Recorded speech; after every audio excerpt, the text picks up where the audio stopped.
Drum di di di di dum dum, I'ma pop it like good morning बच्चों and most welcome to another lecture of relation. देखो ऐसा है कि आज की जो क्लास है वो काफी इंपॉर्टेंट है, काफी ज्यादा इंपॉर्टेंट है। इसी वजह से इंपॉर्टेंट है बिकॉज आज ये आपके क्लास 11th के एक्स फैक्टर का सीरीज 1 है। ऐसा है कि हम लोग वैसे कॉन्सेप्ट को एक्स फैक्टर का नाम देते हैं जो कि थोड़े डिफरेंट हो। डिफरेंट कहने का मतलब जो थोड़े आगे के लेवल के हो, जिसका कहीं ना कहीं इन टच ग्रेजुएशन के लेवल से हो, कहीं ना कहीं इन टच आपके थॉट स्किल को डेवलप करने के लिए हो। बहुत से डिफरेंट चीजें जो आपकी किताब में नहीं दी रहती है, जो आपके आर डी शर्मा के बुक में नहीं होगी, जो आपके किसी और पब्लिकेशन के बुक में नहीं होगी, वो हायर लेवल की चीजें होती हैं जिसको आप समझ सकते हैं और उस चीज का यूज करके आप एडवांस की प्रॉब्लम, खास करके जेई एडवांस और जेई मेंस की प्रॉब्लम को आसानी से सॉल्व कर सकते हो।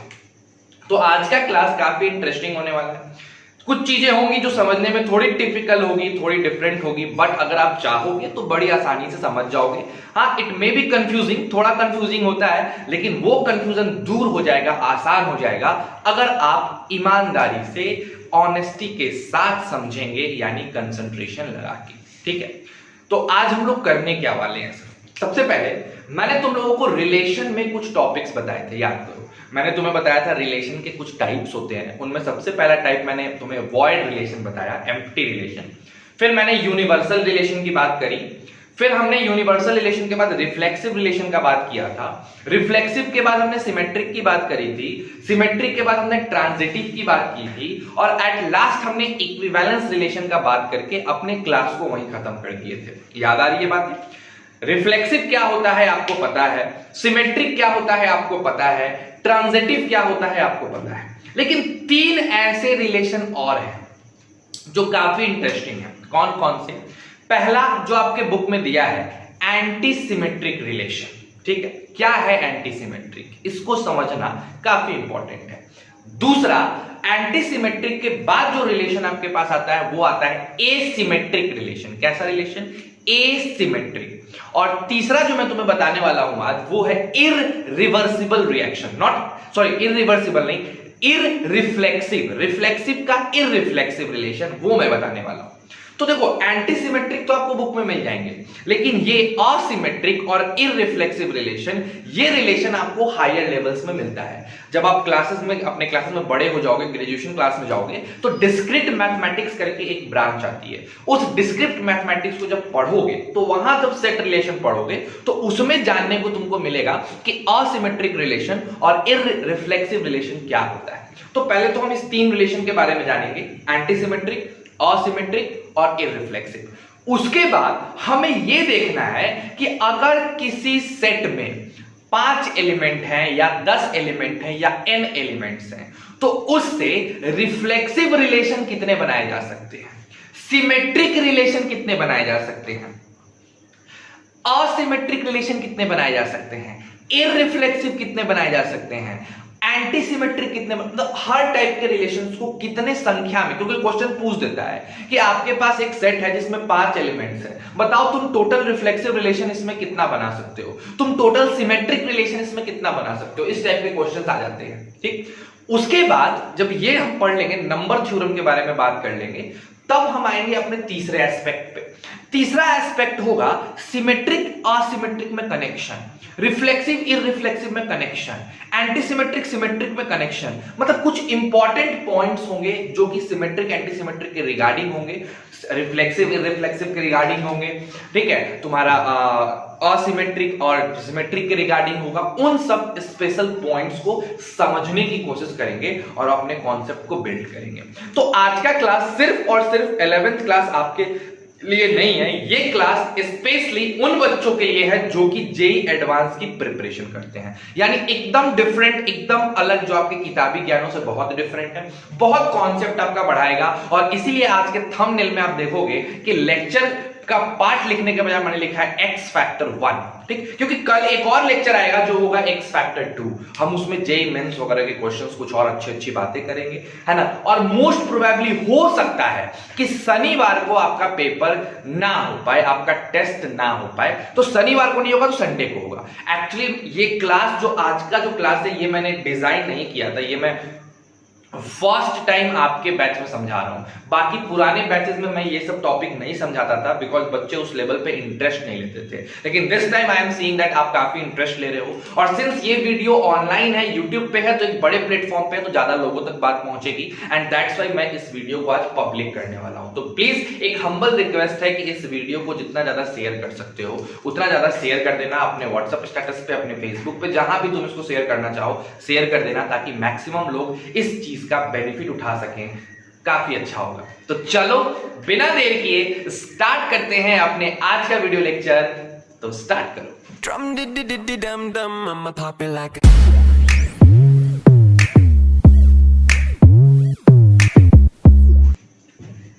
देखो बच्चे, सबसे पहली और सबसे इंपॉर्टेंट चीज हमें यह समझना है कि एंटी सिमेट्रिक रिलेशन क्या होता है, तब हम बाकी के चीज समझेंगे। तो हमारा सबसे पहला जो बात है वो है एंटी सिमेट्रिक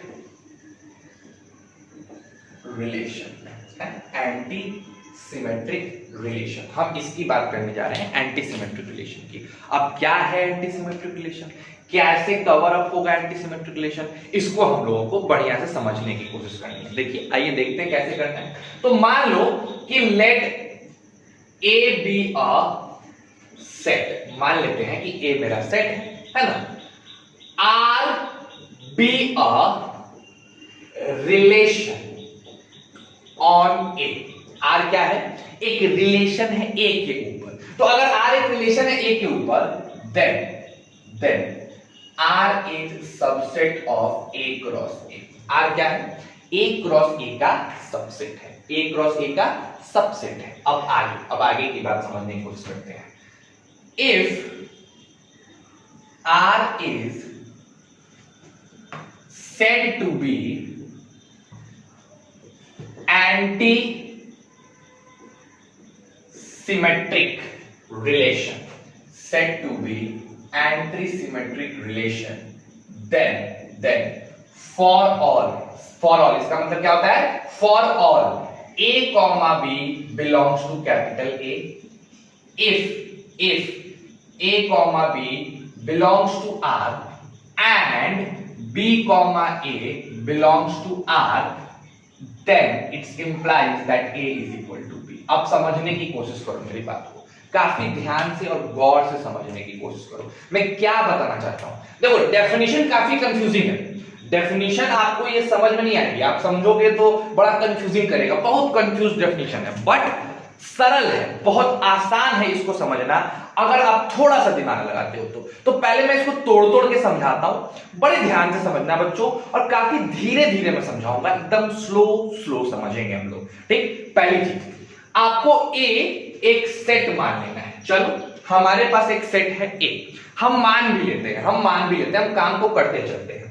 तो हमने मान लिया कि हमारा जो सेट ए है वो कौन सा सेट है, तो मान लो 1 है, 2 है और 3 है। ठीक, अब एक रिलेशन है आर जो किस पे डिफाइंड है, ए पे डिफाइंड है। तो अगर कोई रिलेशन ए पे डिफाइंड है तो मेरे पास उसका कार्टेशियन प्रोडक्ट होना चाहिए, यानी ए क्रॉस ए होना चाहिए। तो मैं क्या करता हूं, यहां पे ए क्रॉस ए निकालता हूं, लेकिन आज मैं जो ए क्रॉस ए निकालूंगा थोड़ा आपको आसानी से समझाने के लिए मैं एक डब्बे में निकालूंगा, मैंने ऐसे निकालता हूं, समझना मेरी बात को। मैं यहाँ ए लिख मैंने यहाँ पे 1 लिख दिया, यहाँ 2 लिख दिया, यहाँ 3 लिख दिया, और मैं इसको ऐसे डिवाइड कर दे रहा हूँ। ठीक है, और इसको ऐसे डिवाइड कर दे रहा हूँ, तो हमारे पास एक स्क्वायर बन गया। देखो 1 2 3। अब देखो इस 1 का 1 के साथ भिड़ाएंगे 1 1 मिलेगा, 2 को 1 के साथ भिड़ाएंगे 2 1 मिलेगा, 3 को 1 के साथ भिड़ाएंगे 3 1 मिलेगा। ठीक, 1 को 2 के साथ भिड़ाएंगे 1 2 मिलेगा, 2 को 2 से भिड़ाएंगे 2 2 मिलेगा, 2 को 3 को 2 से बढ़ाएंगे 3 2 मिलेगा। ठीक, ऐसा ऑर्डर पे मैं लिख रहा हूं। 1 को 3 से 1 3 मिलेगा, 2 को 1 को 3 से 2 को 3 से 2 3 मिलेगा, एंड 3 को 3 से 3 3 मिलेगा। टोटल 9 ऑर्डर पेयर हमारे पास होना चाहिए ए क्रॉस ए में। देखो हमने उसी ऑर्डर पेयर को सेट के फॉर्म में नहीं लिख के आसानी से समझ में आए इसलिए इसको डब्बे के रूप में ऑर्डर दे दिया है। अब तुम देखोगे कि ये मेरा डायगोनल एलिमेंट हो गया, ध्यान से देखना, ये मेरे डायगोनल एलिमेंट हो गए, और जो बच गया वो नॉन डायगोनल एलिमेंट है। ठीक, अब चलो अब आगे की बात समझते हैं। ये क्या कहता है कि अगर आर एंटी सिमेट्रिक रिलेशन है, अगर आर एंटी सिमेट्रिक है, तो अगर ए बी रिलेशन में होगा और बी ए भी रिलेशन में होगा तो ए बराबर बी होगा। तो ये काफी कंफ्यूजिंग है, इसको ऐसे मत समझो, ऐसे मत समझो। एक बात बताओ, नाम क्या है रिलेशन का? Anti symmetric. नाम समझना क्या है? एंटी सिमेट्रिक नाम है इसका।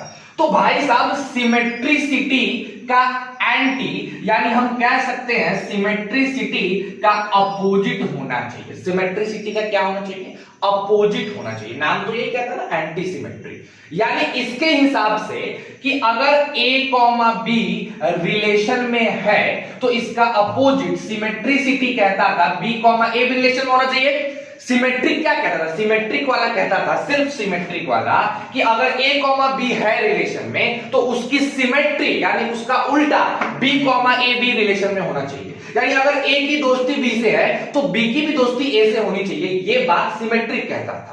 लेकिन सिंस सर ये एंटी है, अपोजिट है, तो सीधे सीधे इसको डेफिनेशन में ये ना देना चाहिए कि a कॉमा बी अगर रिलेशन में है तो b कॉमा ए रिलेशन में नहीं होना चाहिए। जनरल आदमी यही सोचता है कि जैसे ही हमने सिमेट्रिक में एक शब्द लगा दिया एंटी, तो इसका मतलब होता है अपोजिट। तो सिमेट्रिक रिलेशन का डेफिनेशन था कि अगर ए बी रिलेशन में है तो इसका सिमेट्री यानी इसका उल्टा बी ए भी रिलेशन में होना चाहिए। यानी अगर ए की दोस्ती बी से है तो बी की भी दोस्ती ए से होनी चाहिए। ये सिमेट्रिक रिलेशन का डेफिनेशन है। लेकिन जैसे ही सर आपने एंटी शब्द लगा दिया तो ये अब हो गया एंटी सिमेट्रिक, यानी जस्ट सिमेट्रिक का उल्टा होना चाहिए। यानी अगर ए बी है तो बी ए नहीं होना चाहिए।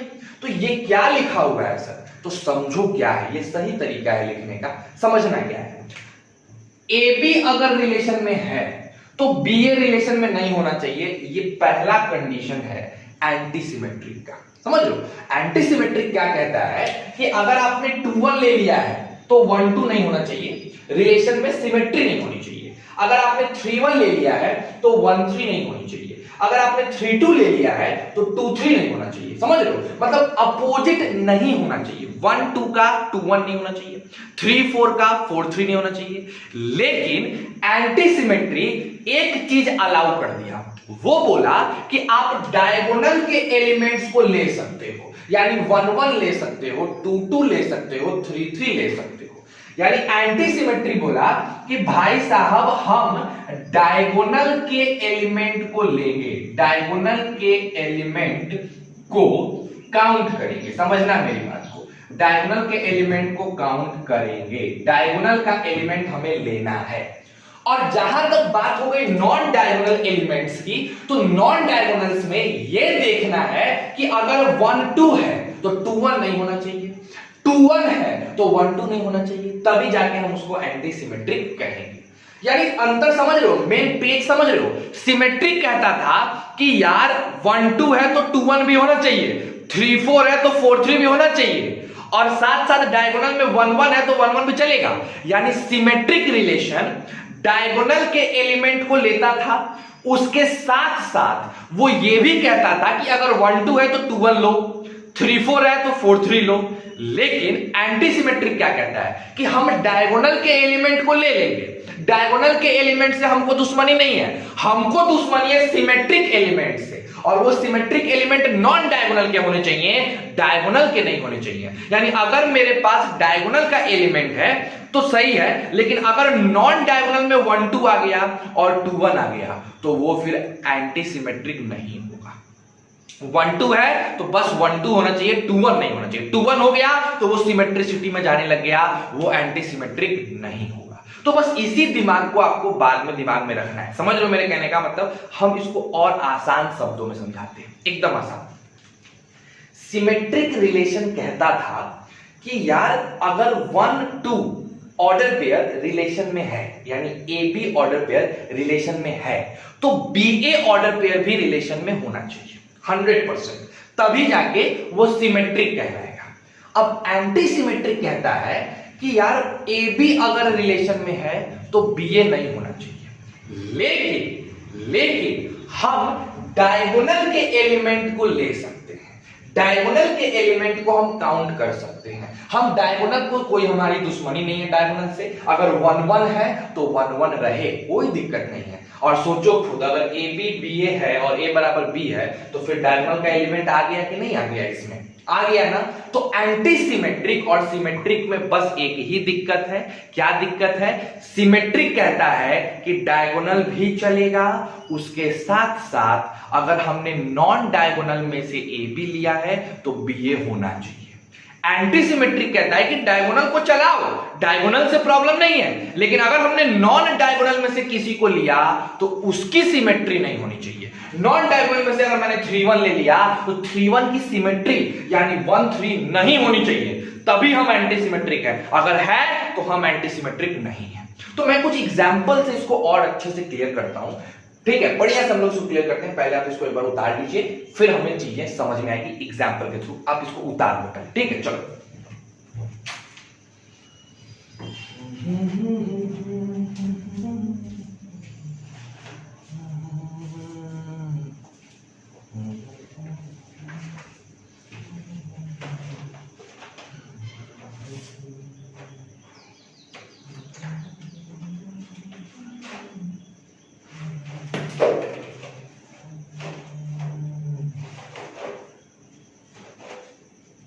चलो बच्चों, इसको मिटा दें, इसको मिटा दें, आ जाओ। तो आई होप आपने उतार लिया होगा। अब हम लोग बात करने जा रहे हैं कुछ एग्जांपल्स, ठीक है? कुछ एग्जांपल से एंटी सिमेट्री को समझने की कोशिश करते हैं, ठीक है? चलो मेरे साथ फिर से बताओ, मेरे को फिर से एक बार दोहराओ। सिमेट्रिक क्या कहता है? सिमेट्रिक कहता है कि डायगोनल ले लो, नॉन डायगोनल का अगर कोई एलिमेंट लिए तो उसका सिमेट्री भी चाहिए। और एंटी सिमेट्रिक कहता है डायगोनल ले लो, लेकिन नॉन डायगोनल का अगर कोई एलिमेंट लिए तो उसका सिमेट्री नहीं चाहिए। यानी खेल तो नॉन डायगोनल पे है, डायगोनल वाला एलिमेंट तो दोनों में है, सिमेट्री में भी है, एंटी सिमेट्री में भी है। खेल कहां है? Non diagonal. तो हमें चेक किससे करना है? नॉन डायगोनल एलिमेंट्स को। आ जाओ काम करते हैं, आ जाओ। जैसे कुछ एग्जांपल्स मैं लिख रहा हूं। मान लेते हैं कि मेरे पास ए जो है वो है ए बी एंड सी। तो अगर हम ए क्रॉस ए बनाते हैं, मैं डब्बा भी बना रहा हूं, अच्छे से समझ में आएगा। A B C, A B C, ये रहा, ये रहा, देन ये रहा एंड देन ये रहा, ठीक है? ए का ए से कनेक्शन ए ए, बी का ए से कनेक्शन बी ए, सी का ए से कनेक्शन सी ए का बी से ए बी का बी से बी बी, सी का बी से सी बी, ए का सी से ए सी, बी का सी से बी सी का सी से सी सी, ठीक है? आ गया। अब देखो हम इसी पे कुछ रिलेशंस डिफाइन कर रहे हैं। पहला आर, रुक जाओ, टाइम से वो, इसके लिए मैंने लिख के रखा है एग्जांपल्स ताकि आपको आसानी से, सॉरी मार्कर गिर गई मेरी।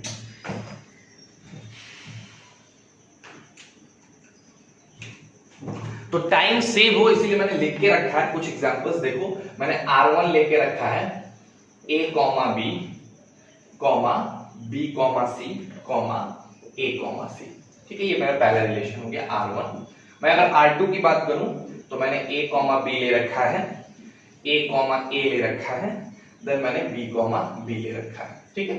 अगर मैं R3 की बात करूं तो R3 में मैंने A ले रखा है, B ले रखा है एंड C ले रखा है। अगर मैं R4 की बात करूं तो मैंने R4 में ले रखा है A, B, then B, A, then B, C, then C। मैंने R5 की बात करी तो इसमें मैंने नल सेट ले रखा है, और R6 की बात करी तो मैंने A क्रॉस A ले रखा है। और अगर मैं R7 की बात करूं तो मैंने ले रखा है AB, then it's BC, then it's AC, then it's CA, then it's AA and then it's CC, ठीक है बच्चों? तो ये मैंने कुछ रिलेशंस आपके सामने लिख दिए। ये सारे के सारे जो रिलेशन है वो A पे डिफाइंड है। अब आपको पता लगाना है कौन सा इसमें से एंटी सिमेट्रिक है और कौन सा नहीं है। तो हम पहले पे आते हैं, फर्स्ट वाले पे देखो। फर्स्ट वाला क्या कह रहा है सर, देखते हैं। तो सर एंटी सिमेट्रिक चेक करने का तरीका क्या है? सबसे पहले हमें यह चेक करना है कि इसमें नॉन डायगोनल एलिमेंट्स कौन कौन है। तो ये तीनों नॉन डायगोनल है। नॉन डायगोनल मतलब जो बराबर ना हो। डायगोनल वाली देखो, ये डायगोनल हुआ ना जी, ये अगर ध्यान से देखो तो ये डायगोनल हो गया तुम्हारा, तो ये जो बच गया वो नॉन डायगोनल है। तो ये तीनों नॉन डायगोनल है सर, क्योंकि इक्वल नहीं है। अब नॉन डायगोनल में देखो कि अगर ए बी है तो बी ए है कि नहीं, तो देखो ए बी है लेकिन बी ए नहीं है, ठीक। बीसी है लेकिन सी बी नहीं है, एसी है लेकिन सी ए नहीं है, यानी ये मेरा एंटी सिमेट्रिक रिलेशन है। क्यों? क्योंकि यहां पे मेरे जो क्या नॉन डायगोनल एलिमेंट्स हैं उसका सिमेट्रिकल भाग नहीं है। ए बी तो है लेकिन ए बी का सिमेट्रिसिटी जो बी ए होता है वो बी ए नहीं है। बीसी तो है लेकिन बीसी का सिमेट्रिसिटी जो सीबी होता है वो सीबी भी नहीं है। एसी का सिमेट्रिकल सीए भी नहीं है, यानी यहां तो सिमेट्रिकल है ही नहीं, यानी ये एंटी सिमेट्री है। बोलो क्लियर है? कोई दिक्कत? नेक्स्ट आते हैं, दूसरे पे आते हैं, R2 को देखते हैं। सर R2 में भी देखें, सर R2 में एक ऐसा है जो नॉन डायगोनल है, वो है AB। अगर डायगोनल है तो हमें कोई फर्क ही नहीं पड़ता, बिकॉज एंटी सिमेट्रिक बोलता है डायगोनल चलेगा, डायगोनल को चेक मत करो। एंटी सिमेट्रिक को डायगोनल से कोई फर्क पड़ने वाला नहीं है, तो इसको चेक ही नहीं करना, रहने दो, हम इसको चेक करते हैं। अगर AB है तो क्या AB का सिमेट्रिकल BA है? इसके अंदर BA है? नहीं है BA, तो ये भी कैसा है? एंटी सिमेट्री है, बिकॉज इसके अंदर BA नहीं है। आ रही है ना बात समझ में? नेक्स्ट AABBCC करेक्ट है, डायगोनल अपने को चेक ही नहीं करना है, तो ये मेरा एंटी सिमेट्री है। लेकिन एक और मजेदार बात बताएं, ये एंटी सिमेट्री के साथ साथ सिमेट्री भी है। देखो ए का ए से, ए का ए से, बी का बी से, सी का, क्योंकि आइडेंटिटी मैट्रिक्स हो गया ये, तो ये एंटी सिमेट्री भी है साथ साथ सिमेट्री भी है। तो मेरे भाई एक मजेदार सा बात समझने की कोशिश करो, जरूरी नहीं है कि अगर कोई रिलेशन एंटी सिमेट्री है तो वो सिमेट्रिकल ना हो। अगर कोई रिलेशन एंटी सिमेट्री है तो वो सिमेट्रिकल हो सकता है, सिमेट्रिकल है तो एंटी सिमेट्रिक भी हो सकता है। समझ लो बात को? तो ऐसा मत समझ जाना कि सिमेट्रिक नहीं है तो एंटी सिमेट्रिक होगा, नहीं मेरे भाई, ऐसा कोई जरूरी नहीं है। सिमेट्रिक भी हो सकता है और एंटी सिमेट्रिक भी हो सकता है, और ये एक ही कंडीशन में होगा जब वो रिलेशन आइडेंटिटी हो, यानी ये। तो बड़ी मजेदार बात आ गई। मान लो अगर मैं तुमसे पूछूं स्टेटमेंट 1, और relation R is symmetric as well as anti symmetric, statement 1 है ये। और statement 2, all identity relation are symmetric and anti symmetric. और फिर मैंने बोला बताओ स्टेटमेंट 1 ट्रू है कि स्टेटमेंट 2 ट्रू है, स्टेटमेंट 2 ट्रू है कि स्टेटमेंट 1 फॉल्स है। ऐसे करके मैंने 4 ऑप्शन दे दिए। समझ रहे हो खेल? समझ रहे हो दिमाग का? कितना जबरदस्त बात होगा एंटी सिमेट्रिक पे अगर क्वेश्चन बनाया जाए तो। ठीक है, कंफ्यूजिंग पार्ट होता है लेकिन सर समझना भी काफी आसान है। क्या समझना है सर? डायगोनल को चेक ही नहीं करना है। चेक किसको करना है? नॉन डायगोनल को। अगर नॉन डायगोनल का कोई एलिमेंट है तो उसका सिमेट्री नहीं होना चाहिए। सिमेट्री अगर नहीं होगा तो एंटी सिमेट्रिक कहलाएगा, और अगर सिमेट्रिक होगा तो सिमेट्रिक कहलाएगा। सिंपल। तो देखो, तो ये सिमेट्रिक भी है और एंटी सिमेट्रिक भी है। बोलो मजा आ गया होगा? आगे बढ़ते हैं।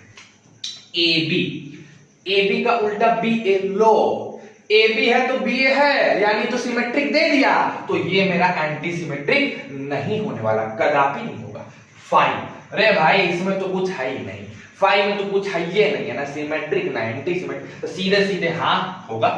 भाई ए बी रहता तब ना हम बी ए चेक करते, ए बी तो है ही नहीं, तो जब ए बी है ही नहीं तो हम बी ए को काहे सोचे? नहीं सोचना है हमने को, छोड़ दो। ठीक है, ए क्रॉस ए मेरे भाई इसमें तो सब होगा, ए बी बी ए सब होगा, तो ये तो होने से रहा। ठीक, नेक्स्ट ऑफ ए बी है, खोजो बी ए है, बी ए नहीं है, बी सी है, सी बी है, सी बी नहीं है, ए सी, ओ देखो ए सी और सी ए है, तो क्या ये सिमेट्रिक होगा? ये सिमेट्रिक होगा, एंटी सिमेट्रिक हो, सिमेट्रिक ये नहीं है। हम ऐसा नहीं करेंगे सिमेट्रिक है, क्योंकि सिमेट्रिक कहता है कि ए बी है तो बी ए होना चाहिए, बीसी है तो सीबी, तो यहां एसी का सीए तो है लेकिन एबी का बीए और बीसी का सीबी नहीं है, तो ये तुम्हारा ना तो एंटी सिमेट्रिक है और ना ही ये तुम्हारा सिमेट्रिक है। तो ये भी ध्यान से समझ लो कि जरूरी नहीं है कि कोई अगर एंटी सिमेट्रिक है, आई मीन एंटी सिमेट्रिक नहीं है तो वो सिमेट्रिक हो जाए, जरूरी नहीं है। कोई ऐसा भी रिलेशन हो सकता है जो ना कि सिमेट्रिक हो ना कि एंटी सिमेट्रिक हो। तो बजाते आप डिफरेंस समझिए, और मुझे लगता है कि इस एग्जांपल के बाद तुमको सिमेट्रिक और एंटी सिमेट्रिक का डिफरेंस समझ में आ गया होगा। एकदम सिंपल, मैं फिर से बता रहा हूं। सिमेट्रिक कहता है कि भैया डायगोनल का एलिमेंट मेरे में चलेगा, दूसरा बात क्या कहता है सिमेट्रिक, कहता है कि अगर तुमने नॉन डायगोनल एलिमेंट्स लिए हैं, नॉन डायगोनल एलिमेंट्स लिए हैं, तो उस एलिमेंट का सिमेट्रिकल पोर्शन भी होना चाहिए। यानी अगर बीए है तो इसका सिमेट्रिकल एबी होना चाहिए। ये किसका कहावत है? ये सिमेट्रिक कहत है। एंटी सिमेट्रिक का कहत है? एंटी सिमेट्रिक कहते हैं देख भाई डायगोनल तो हमें भी चलेगा लेकिन हम सिमेट्रिक एंटी हैं। तो क्या सिमेट्रिक एंटी हो? तो अगर नॉन डायगोनल में से तुमने किसी एलिमेंट को चुना तो उसका सिमेट्री नहीं होना चाहिए। सिमेट्रिकल कहता है होना चाहिए और एंटी सिमेट्रिकल कहता है नहीं होना चाहिए। मैंने ये सारे एग्जांपल्स आपको क्लियर कर दिए। ठीक, एक और महत्वपूर्ण मैंने बात बताया कि जो आइडेंटिटी रिलेशन होता है वो सिमेट्रिक भी होता है और एसिमेट्रिक भी होता है। तो अगर तुमसे सॉरी एंटी सिमेट्रिक भी होता है। तो अगर तुमसे कोई बच्चा पूछे कि भाई साहब क्या कोई ऐसा रिलेशन है जो सिमेट्रिक भी हो और एंटी सिमेट्रिक भी हो, तो प्लीज आप उसे बोलिएगा yes there is a relation whose name is identity. अब आज जो ग्रुप पे क्वेश्चन श्वेतम ने भेजा है उस पे दिमाग लगाओ, बिकॉज वहां जो खेल था एंटी सिमेट्रिक का ही है और सिमेट्रिक का। थोड़ा सा दिमाग लगाओ, पट से बन जाएगा, नहीं तो फिर देखा जाएगा। ठीक है, हम बताएंगे। चलो आ जाओ, समझ में आया एंटी सिमेट्रिक। अब आगे बढ़ते हैं, इस एग्जांपल को उतार लो अच्छे से, हर के बाद रीजन लिख लेना। ठीक है, मेरे से पूछ के मैंने जो बोला है मैंने उस चीज को रीजन लिख लेना क्यों ऐसा है। क्योंकि देखो यार ये जो टॉपिक मैं आज बता रहा हूं ना काफी कंफ्यूजिंग टॉपिक होता है, नहीं क्लियर हो पाता है बच्चों को, बहुत मेहनत से क्लियर करना पड़ता है, लेकिन है आसान। एक बार अगर स्ट्राइक कर गया ना भैया तो भाई आप कर लोगे, कोई दिक्कत नहीं है। लेकिन एक बार स्ट्राइक करवाओ, एकदम इजी है। ये सब डेफिनेशन पे मत जाओ, जो फालतू का डेफिनेशन दिया ना वो बस लिखने के लिए है। माइंड में सोचो क्या कहता है एंटी सिमेट्रिक और क्या कहता है सिमेट्रिक। बस सिमेट्रिक में भी डायगोनल होगा, एंटी सिमेट्रिक में भी डायगोनल होगा, चलेगा, कोई दिक्कत नहीं है। लेकिन क्या कहने की बात है यहां पे, सिमेट्रिक में अगर नॉन डायगोनल का ए बी है तो बी ए होना चाहिए। एंटी सिमेट्रिक में अगर नॉन डायगोनल का ए बी है तो बी ए नहीं होना चाहिए। बस यही डेफिनेशन है, समझ गए बात को। इसी को लिंक करके ये सारे एग्जांपल्स हैं, उतारो, फिर हम तुमको बताते हैं इररिफ्लेक्सिव और एसिमेट्रिक। ठीक है, चलो कर दो।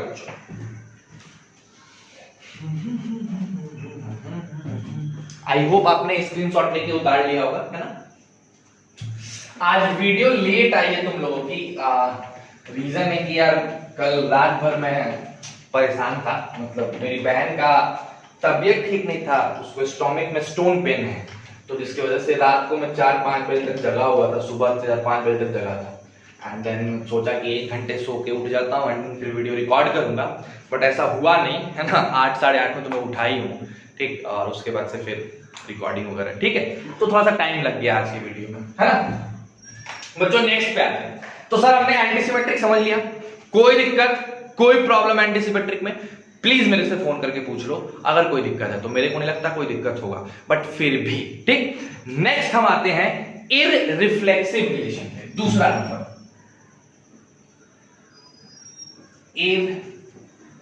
Irreflexive relation. ये क्या होता है भाई साहब? ये इररिफ्लेक्सिव रिलेशन क्या है? सेम चीज, एकदम सिंपल, समझना मेरी बात को। लेट कर लो कि ए बी अ सेट, है ना, and R be a relation on set A. तो अगर आर इस पे रिलेशन है then R is subset of A cross A. Now if R is a irreflexive relation, then for all a which belongs to capital A comma A does not belongs to R. A comma A R में होना ही नहीं चाहिए। यानी irreflexive relation का मतलब क्या है sir? irreflexive relation का मतलब है कि भाई जो रिफ्लेक्सिव ना हो, मान एक तरीके से सिंपल समझना मेरी बात को। इररिफ्लेक्सिव का मतलब कि सिंपल उसमें कोई भी ए कॉमा ए का एलिमेंट नहीं होना चाहिए, यानी डायगोनल के एलिमेंट होने ही नहीं चाहिए।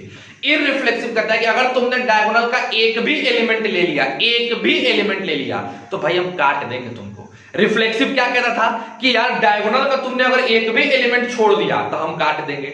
इररिफ्लेक्सिव कहता है कि डायगोनल का तुमने एक भी एलिमेंट अगर ले लिया तब हम काट देंगे। यानी इररिफ्लेक्सिव है आए तो रिफ्लेक्सिव है बाएं। समझ रहे हो मेरे कहने का मतलब? 180 डिग्री बनाए हुए भाई साहब, इनके बीच में 180 डिग्री का एंगल है। समझ रहे हो? एकदम अपोजिट नेचर के हैं दोनों। रिफ्लेक्सिव कहता है कि अगर तुमने डायगोनल के एलिमेंट को छोड़ा तो पिटाओगे।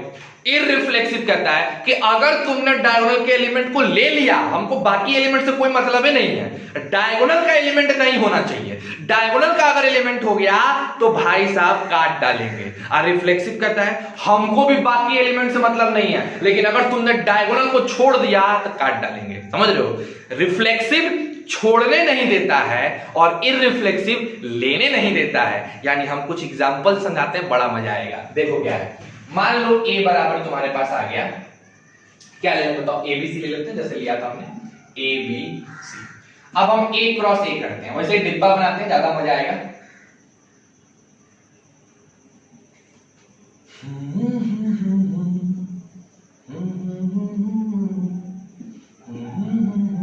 A BA CA AB BB CB AC BC और CC। ठीक है, हो गया। चलो ये तो एक क्रॉस एक बन गया। अब हम कुछ रिलेशंस यहाँ पे एग्जांपल्स के तौर पे लिख रहे हैं, मैंने पहले से लिख के लाया है, तो हम लोग कुछ रिलेशंस यहाँ पे लिखते हैं एंड देन समझते हैं। जैसे देखो पहला रिलेशन R1 मान लो मैंने 5 ले लिया, R2 मान लो मैंने A क्रॉस A ले लिया, मान लो R3 मैंने ले लिया A B एंड C मान लो मैंने R4 ले लिया A B then B A then A then B B। ठीक है, मान लो मैंने R5 ले लिया मेरे भाई, क्या ले लिया मैंने? R5 A B C A B and B C। और लास्ट में मैंने ले लिया R6 जो था तुम्हारा A B C and A C। चलो आ जाओ, अब चेक करते हैं। फाइन मेरे भाई, इसमें तो कुछ है ही नहीं, तो ये तो होना ही है इररिफ्लेक्सिव, नहीं कहने का सवाल ही नहीं है। A क्रॉस A भाई, इसमें तो डायगोनल का सारा एलिमेंट हो जाएगा। इररिफ्लेक्सिव कहता है बेटा डायगोनल को ले लिए तो काट देंगे, तो ये तो डायगोनल के सारे एलिमेंट को ले लिया, तो ये नहीं होगा, ये इररिफ्लेक्सिव नहीं होगा। अब इसके बारे में बात करते हैं, R3 के बारे में। A लेफ्ट डायगोनल का एक भी आना था तो मार देगा, तो भाई इररिफ्लेक्सिव तो ये होने से रहा बिकॉज़ डायगोनल का सारा एलिमेंट है। ये रिफ्लेक्सिव है लेकिन इररिफ्लेक्सिव नहीं है। इसके बारे में AB ठीक है, BA ठीक है, AA लो ये AA लाके फंसा दिया। डायगोनल का एक भी एलिमेंट नहीं होना चाहिए, एक भी, ये देखो एक है ना, तो भाई साहब ये भी इररिफ्लेक्सिव नहीं होगा। जितना काट रहे हैं सब इररिफ्लेक्सिव नहीं है। ठीक है, नेक्स्ट आओ AA काट दो यार, ये भी नहीं होने वाला, पहले ही दिख गया AA, ये भी नहीं होगा। इसमें AB BC CA, इसमें एक भी डायगोनल का एलिमेंट तुमको दिख रहा है? एक भी डायगोनल का एलिमेंट नहीं दिख रहा है, तो ये कैसा हो गया? इररिफ्लेक्सिव हो गया। तो भाई साहब इररिफ्लेक्सिव रिलेशन का मतलब डायगोनल का एलिमेंट नहीं होना चाहिए। दुनिया में कुछ भी रहे डायगोनल के एलिमेंट्स नहीं होने चाहिए, यही कहता है हमारा इररिफ्लेक्सिव रिलेशन। और रिफ्लेक्सिव क्या कहता है कि कुछ भी हो डायगोनल का तो एलिमेंट होना ही चाहिए। आ गई ना बात समझ में? तो चलो इसको फटाक से उतार लो, फिर हम तीसरे और आखिरी टॉपिक असिमेट्रिक रिलेशन पे आते हैं। Do it fast.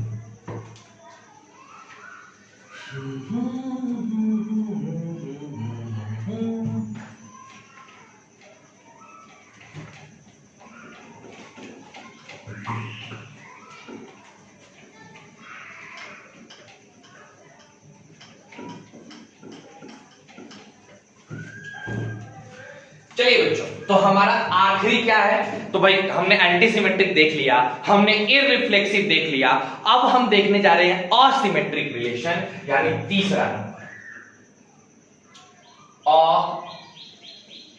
Asymmetric relation. क्या देखने जा रहे हैं? असिमेट्रिक रिलेशन देखने जा रहे हैं। ठीक है, आ जाओ देखते हैं क्या है असिमेट्रिक, क्या कहता है। एकदम ये भी काफी इजी है बच्चों, काफी इजी, समझ लेना। Let A be a set, R be a relation on set A. R क्या है? A पे relation है. Then R is subset of A cross A. Now, if R is a asymmetric relation on A, then for all A, समझना मेरी बात को, मैं asymmetric की बात करने जा रहा हूं, मैं एंटी सिमेट्रिक की बात करने नहीं जा रहा हूं, सिंपल एसिमेट्रिक की बात करने जा रहा हूं, सिंपल एसिमेट्रिक. तो क्या कहता है कि if for all A B जो A से है, अगर A कॉमा बी R में है, इफ तो B कॉमा A R में नहीं होना चाहिए. सिंपल सा बात है. अगर A कॉमा B है तो B कॉमा R नहीं होना चाहिए. कुछ ज्यादा सोचने की जरूरत ही नहीं है. मतलब अगर A B है तो BA नहीं होना चाहिए. सिंपल सा बात है यार. डायगोनल ले ही नहीं सकते हो. डायगोनल कहां से ले पाओगे? 1 1 होगा तो देखोगे तुम 1 1 होगा, तो डायगोनल यहाँ पे काउंट नहीं करना है. डायगोनल को तो छोड़ ही दो. डायगोनल रहा तो बनता धार है बाबू. डायगोनल अगर रहेगा तो रिलेशन एसिमेट्रिक नहीं होने वाला. डायगोनल रहा तो एसिमेट्रिक नहीं होगा. डायगोनल सीधे एसिमेट्रिक करता. देख भाई हम ऐसे हैं कि हमको डायगोनल नहीं चाहिए. हम बराबर हो चाहे नहीं, ए और बी बराबर हो चाहे नहीं, अगर ए बी है तो बी ए नहीं होना चाहिए. सिंपल सा बात है. कोई जरूरत नहीं है हम बराबर रहे चाहे नहीं. मेरा ए बी के बराबर हो चाहे ए बी के बराबर नहीं हो, हमको मतलब नहीं है. अगर ए बी है तो बी ए नहीं होना चाहिए. सिंपल सा बात. तो इसका सीधा मतलब है कि डायगोनल तो पहले ही छट गया, तो डायगोनल तो सोचोगे ही नहीं. अब किस पे सोचोगे? नॉन डायगोनल पे. नॉन डायगोनल पे सोचोगे तो सीधा सीधा कॉन्सेप्ट क्या कहता है कि अगर 1 2 है तो 2 1 नहीं होना चाहिए. चलो आओ एग्जांपल समझते हैं. अब की बार थोड़ा एग्जांपल चेंज करते हैं. 1 2 3 लेते हैं. ठीक, और जरा हम इसको A क्रॉस A करते हैं. ठीक है.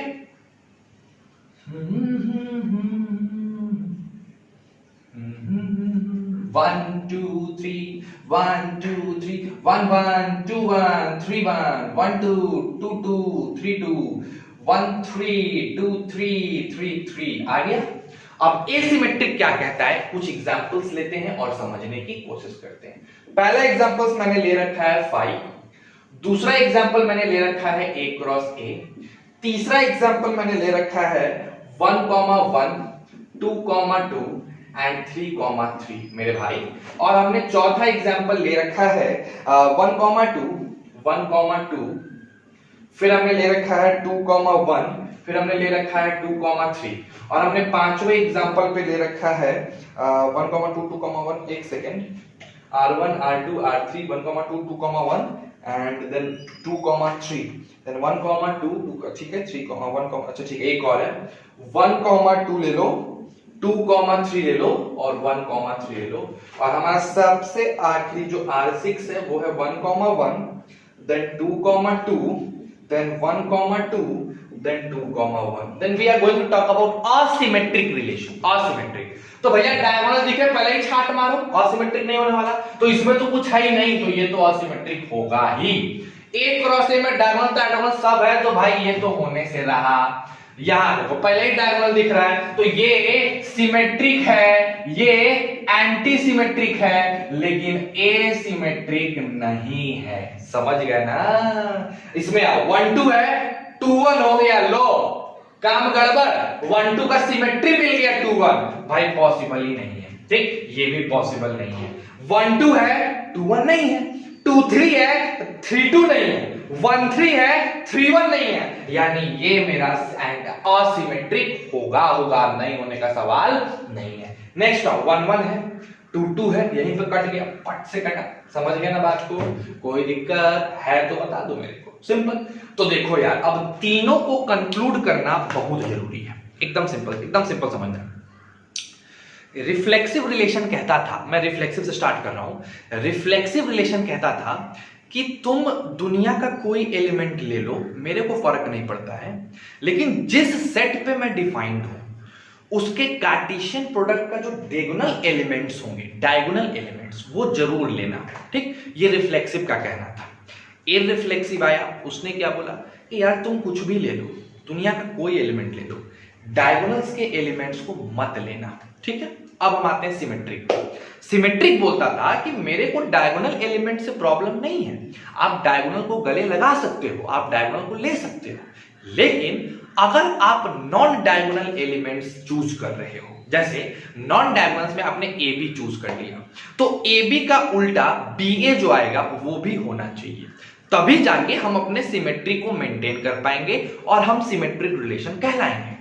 फिर एंटी सिमेट्रिक आया। एंटी सिमेट्रिक क्या बोला कि डायगोनल से हमको भी प्रॉब्लम नहीं है, डायगोनल हम भी ले लेंगे, लेकिन अगर तुमने किसी नॉन डायगोनल में a कॉमा बी ले लिया तो b कॉमा ए मत लेना, तब जाके हम एंटी सिमेट्रिक कहलाएंगे, है ना। नेक्स्ट असिमेट्रिक आया। असिमेट्रिक क्या बोला?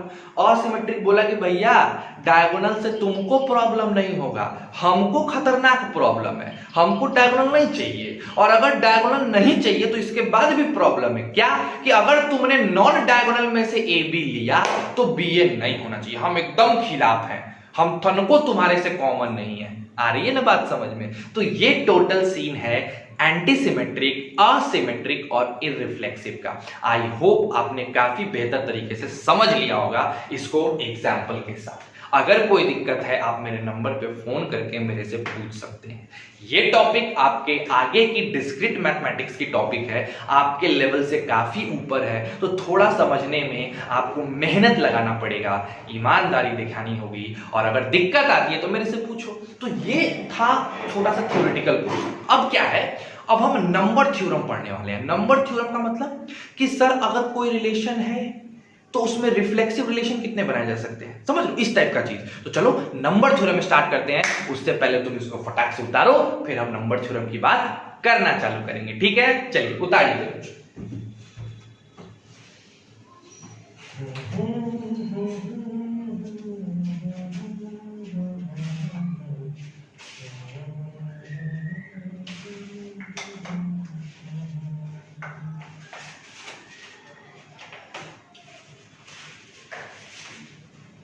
मिटा दें, चलो।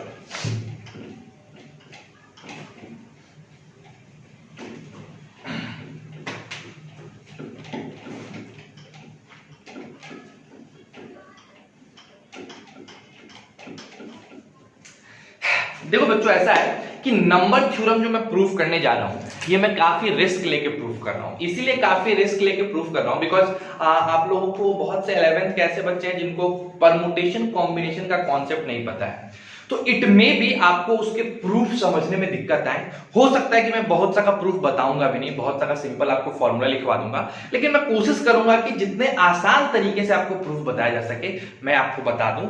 बाकी मैं ये भी फील करूंगा कि आप उस प्रूफ को अगर देखना चाहते हो तो खुद से भी एक बार सोचो, ठीक है। वैसे हम लोग समझते हैं, मैक्सिमम प्रूफ मैं बता दूंगा, देखते हैं एक एक करके देखते हैं, ठीक है। चलो, तो भाई साहब हम बात करने जा रहे हैं सर्टेन नंबर थ्योरम्स की बात करने जा रहे हैं। नंबर थ्योरम्स, देखो ऐसा कोई टॉपिक आपको नहीं मिलेगा, ये मैंने नाम दे रखा है, ऐसा कोई टॉपिक आपको नहीं मिलने वाला। नंबर थ्योरम करके कुछ सर्च करोगे तो मे भी ना मिले, या हो सकता है मिले, कुछ एक अलग चीज मिल जाए, बट ये मेरी टॉपिक है, बेसिकली हमने लिया है इसका नाम। अब जैसे देखो सबसे पहला क्या है, if cardinal number of a set A is n, then total number of relation on set A कितना होगा, समझ गए। अगर किसी सेट में A है, किसी सेट A का कार्डिनल नंबर n है, तो उस सेट पे कितने रिलेशन बनाए जा सकते हैं, ठीक। तो चलो आ जाओ भाई साहब, सिंपल सी बात, एकदम सिंपल समझना।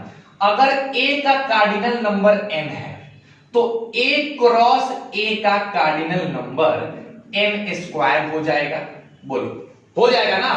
अब देखो हमसे पूछा है number of relation on A, तो जो रिलेशन होता है वो A क्रॉस A का सबसेट होता है। तो अगर किसी A क्रॉस A में n स्क्वायर एलिमेंट है तो total number of relation, total number of possible relation लिखो, है ना, पॉसिबल रिलेशन किसके बराबर हो जाएगा, टोटल नंबर ऑफ सबसेट के बराबर हो जाएगा। ठीक, यानी कि total number of possible relation हो जाएगा 2 पे पावर n स्क्वायर। यानी अगर किसी सेट में 5 एलिमेंट है तो उस पे टोटल जो रिलेशन डिफाइंड होगा वो 2 पे पावर 25 होगा। ठीक, अगर किसी सेट में 2 एलिमेंट है तो उस पे जो टोटल रिलेशन डिफाइंड हो सकता है वो 2 पे पावर 4 होगा। समझ रहे हो कहने का मतलब? तो ये है हमारा सबसे पहला नंबर थ्योरम। इसका आंसर लिखोगे 2 पे पावर n स्क्वायर। अब देखो, इसके प्रूफ से आपको ज्यादा कुछ मतलब नहीं है, ये जो लॉजिक है ये प्रूफ नहीं है, लॉजिक मैं दे रहा हूं। ठीक, तो ये जो लॉजिक मैंने दिया इससे आपको ज्यादा कोई मतलब नहीं है। आपको अगर ये फॉर्मूला याद है, आप एडवांस और जेईई मेंस के क्वेश्चन यूं बनाओ तो यूं चुटकी से, तुमको वहां प्रूफ नहीं पूछता है, वहां ये पूछेगा कि आपको ये पता है कि नहीं। ठीक, तो ये याद रखना बच्चों, काफी इंपॉर्टेंट है। और आगे बढ़ते हैं और भी आगे देखते हैं। तो पहला है, ठीक, तो इसको उतारो फिर हम दूसरे पे आते हैं। चलो डू इट फास्ट। ठीक है, चलो मेरे हिसाब से तुमने कर लिया यार, उतना समय थोड़ी लगाओगे। ठीक, अब देखो क्या है। अब हमने क्या लिखा कि if a cardinal number of a set n then total number of, मैं किसकी बात करने जा रही हूं? अब मैं बात करने जा रहा हूं रिफ्लेक्सिव रिलेशन का। किसका? Reflexive relation. माने अब रिलेशन नहीं चाहिए, रिफ्लेक्सिव रिलेशन चाहिए। तो अब समझना मेरी बात, एकदम ध्यान से समझना कैसे। देखो भाई, अगर a का कार्डिनल नंबर n है तो a क्रॉस a का कार्डिनल नंबर 100% n स्क्वायर होगा। कोई दिक्कत? अब समझो मेरी बात को, यहां आओ, डायगोनल पे आओ। अगर हम n का डायगोनल माने पूरा एक स्क्वायर बनाते हैं तो मान लो यहाँ पहला एलिमेंट, दूसरा एलिमेंट, तीसरा एलिमेंट, ऐसे करते करते n एलिमेंट्स, फिर पहला, दूसरा, तीसरा, ऐसे करते n एलिमेंट्स। तो यहाँ जो डायगोनल्स तुमको बनेंगे, देखो समझो मेरी बात को, जो ऐसे तुमको डायगोनल्स बनते यहाँ दिखेंगे, है ना, ऐसे जो तुम्हारा डायगोनल्स बनता है वो तुमको दिखेगा।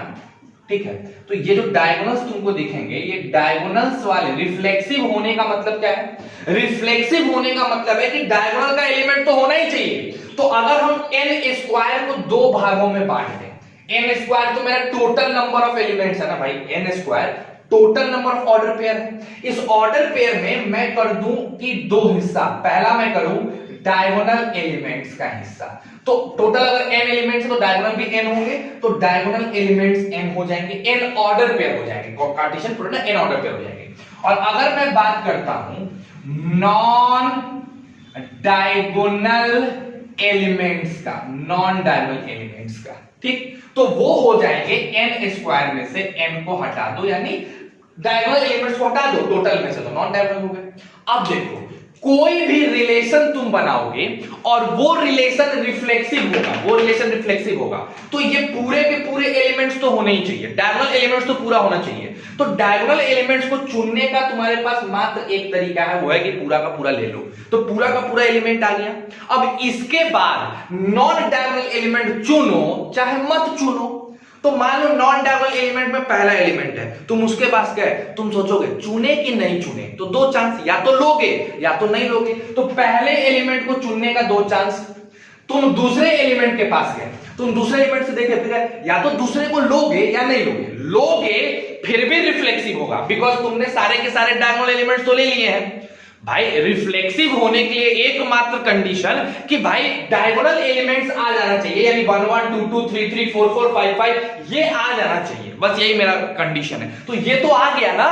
अब इसके बाद लो चाहे मत लो, तुम्हारे ऊपर डिपेंड करती है। तो पहले एलिमेंट को तुम लो चाहे मत लो, 2 चांस, दूसरे एलिमेंट को तुम लो चाहे मत लो, 2 चांस, तीसरे एलिमेंट को लो चाहे मत लो, 2 चांस, चौथे को लो चाहे मत लो, ऐसे करते करते n स्क्वायर माइनस n को लो या मत लो।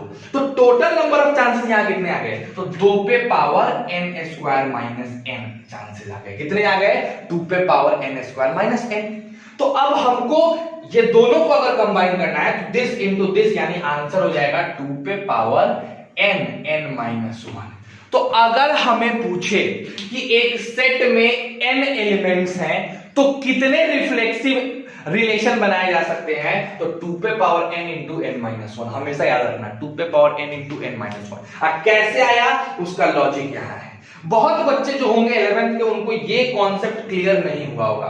तो बच्चे तुम वेट करो, थोड़ा सा बर्दाश्त करो, मैं अलग से थोड़ा सा, जैसे मैंने याद करो मैंने एक थ्योरम प्रूव कराई थी नंबर ऑफ सबसेट का, टोटल नंबर ऑफ सबसेट का, तो मैंने बताया था कि 2 पे पावर n होता है, वहां पे मैंने कॉम्बिनेशन बताया था। उसी तरह थोड़ा सा वेट करो, मैं इसके बारे में भी काफी डिटेल में आपको बता दूंगा, लेकिन अभी के लिए इतना समझने की कोशिश करो कि हमें अगर रिफ्लेक्सिव बनाना है तो ये तो पूरा चाहिए। जब हम ये ले लिए तो हम इधर वाले नॉन डायगोनल एलिमेंट्स को ले चाहे ना ले, क्या फर्क पड़ता है, ठीक है ना। तो हमने इधर वाला तो ले लिया, अब इधर वाले एलिमेंट्स में से चुनने का तरीका या तो ले ना ले, सब क्वेश्चन पे दो दो चांस, तो टोटल चांस हो गया 2 पे power n square minus n। अब इन दोनों को मल्टीप्लाई करेंगे तो हमें total number of reflexive relation मिल जाएगा, जो कितना हो गया, इतना हो गया। यानी अगर हम कहें कि किसी सेट का कार्डिनल नंबर 4 है तो total number of reflexive relation बताओ, total number of reflexive relation बताओ, तो क्या बताओगे, 2 पे पावर 4 इंटू 4 माइनस 1, यानी 2 पे पावर चढ़ दिया 12, 2 पे पावर 12 जो होंगे वो total number of reflexive relation होंगे। कितना मजेदार बात है, मजा आ गया है थ्योरम से। अब बता तुम लोग कोई क्वेश्चन दे इस टाइप का, पहले देता तो थोड़ा मुश्किल होता बनाने में ना, लेकिन अब दे तुम पट से फॉर्मूला लगा के बना सकते हो, तो इसीलिए आज का क्लास काफी इंपॉर्टेंट था। ये नंबर थ्योरम का दूसरा थ्योरम है, मैंने इसको मिटाना भूल गया, ठीक। अब इसको उतारो फिर हम आगे बढ़ते हैं, डू इट फास्ट। चलिए उतार लिए क्या, चल बहुत बढ़िया। देखो बेटा, डायगोनल नॉन डायगोनल में बांट के समझना काफी आसान है ना, वैसे बांट के समझोगे तो काफी बढ़िया समझ में आ जाएगा, ठीक है। तीसरा if the cardinal number of set is n, then we are going to talk about number of symmetric relation. कैसा रिलेशन हम लोग बात करने जा रहे हैं, सिमेट्रिक रिलेशन की बात करने जा रहे हैं। कैसा, सिमेट्रिक, ठीक है। फिर समझो, अगर a की कार्डिनल नंबर n है, गुड, तो भाई साहब a क्रॉस a का कार्डिनल नंबर n स्क्वायर होगा, काफी अच्छी बात है। फिर दो हिस्सों में बांट दो, एक तो डायगोनल और एक तो नॉन डायगोनल, ठीक है। तो हम बांटते हैं यहां पे डायगोनल एलिमेंट्स और एक हम बांट देते हैं नॉन डायगोनल एलिमेंट्स। अगर मैं डायगोनल एलिमेंट्स की बात करूं तो टोटल होंगे n और नॉन डायगोनल एलिमेंट होंगे n स्क्वायर माइनस n। अब सिमेट्रिक क्या कहता है इसको समझने की कोशिश करो, एकदम ध्यान से देखना। अगर मान लो हमने कोई ऑर्डर पे ले लिया AB और इधर लिख दिया उसका उल्टा BA, समझना, तो सिमेट्रिक होने के लिए अगर AB है अब BA नहीं है, समझो हम सारा केस बना दे रहे हैं, ठीक है। हम सारा जो तुम्हारा है ना वो सारा केस बना दे रहे हैं, ठीक, और इधर लिख रहे हैं होगा कि नहीं होगा, ठीक है। देखो अगर AB है और BA नहीं है, उसमें AB तो है लेकिन BA नहीं है, तो क्या ये सिमेट्रिक रिलेशन होगा, नहीं होगा, ठीक। अगर AB नहीं है BA है फिर भी सिमेट्रिक नहीं होगा, लेकिन अगर दोनों नहीं है, ना तो AB ना तो BA, तो सिमेट्रिक हो जाएगा। और अगर AB है BA है तो भी सिमेट्रिक हो जाएगा। तो अगर हम AB का केस स्टडी कर रहे हैं तो उसी साथ साथ हम BA का भी केस स्टडी कर ले रहे हैं, यानी हमारी जो स्टडी हो रही है नॉन डायगोनल एलिमेंट्स की वो पेयरिंग में हो रही है। तो हम क्या करते हैं, इसको 2 से डिवाइड कर देते हैं, इतने एलिमेंट्स हो गए, ठीक। अब या तो देखो 2 चांसेस है ना, होने के 2 चांसेस है, या तो दोनों में से कोई ना हो या तो दोनों हो, तो इसका जो टोटल नंबर ऑफ चांस हो जाएगा वो हो जाएगा 2 पे power n square minus n/2। अब ये कैसे होगा, ये कॉम्बिनेशन में समझ में आता तुमको, लेकिन अभी के लिए याद कर लो कि नॉन डायगोनल एलिमेंट्स के साथ जो हम सबसेट बना सकते हैं जो सिमेट्रिक होगा, क्या होगा, सिमेट्रिक, वो होगा 2 पे power n square minus n/2। अब हम बात करेंगे इसका डायगोनल एलिमेंट। तो भाई डायगोनल एलिमेंट लो चाहे मत लो, तो भाई हर के पास 2 चांस है, 2 पे पावर n।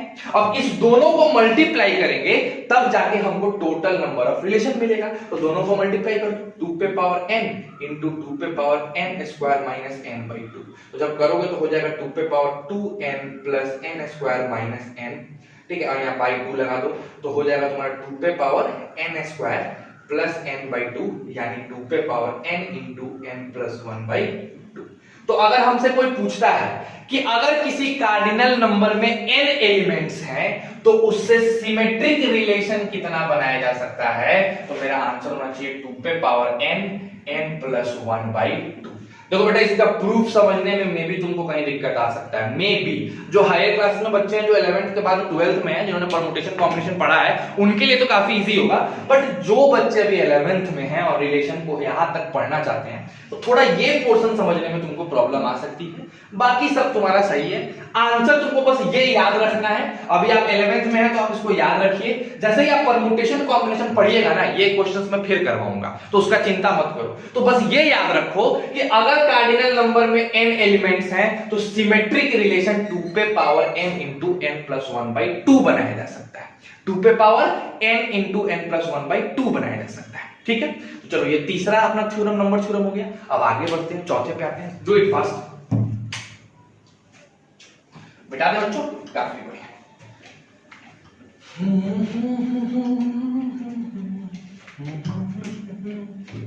तो देखो, ऐसे ही सारे लॉजिक लगा लगा के तुम्हारे प्रूफ होने वाले हैं। बाकी के जो थ्योरम्स है, मैं उन सब थ्योरम्स को लिख दे रहा हूं, आप एज अ फॉर्मूला याद कर लेना, ठीक। और तब अपना आगे का टॉपिक स्टार्ट करेंगे, ठीक है। चलो बच्चों, देखो ऐसा है कि जो लिखने का टाइमिंग था, मैंने उसको कट कर दिया ताकि तुम्हारी समय बच जाए वीडियो की, क्योंकि अभी ही 55 मिनट 56 मिनट का वीडियो हो चुका है, तो काफी लंबा हो जाएगा, क्योंकि इसके बाद एक कॉन्सेप्ट और बताना है। तो देखो ध्यान से, क्या था, मैंने जो 3 तो थ्योरम मैंने तुमको प्रूफ करके लॉजिक बताया कैसे लाया जाता है, उसी तरह ये तुम्हारे पास सामने 1 2 3 4 5 और थ्योरम्स हैं, और इनके लॉजिक्स में तुमसे बोल रहा हूं, तुम दिमाग लगा के निकालो।